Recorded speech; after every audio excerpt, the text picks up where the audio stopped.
गो सेवा और सुरक्षा समिति ओडिशा तरफरु आज आम ये प्रेस मीट करूँ। गत काली रविवार विलंबित राति बस्ता थाना एवं एसडीपीओ ऑफिस सन्निकट जो बाहरदा बस्ती अच्छी सेठी अत्यंत अमानुषिक भाव बेआईन भाव शताधिक गोवंशर चालाण होगापाई दुईटी बड़ कंटेनर रे बुझे थिबार खबर पाइला परे आमर साथी भाई माने थानार द्वारस्थ होते।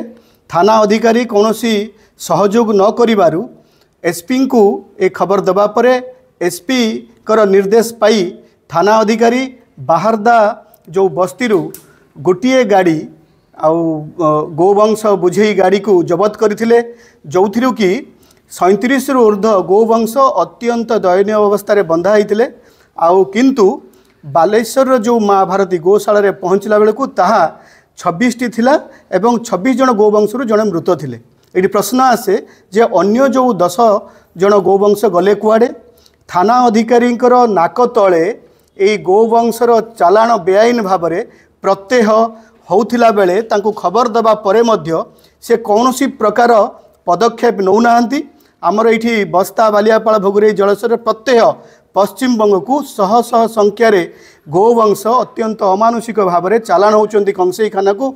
आउ ये खबर सबु प्रशासन थाना अधिकारी सबू जानुंट, मात्र केही भी या बंद करने प्रयास करूना।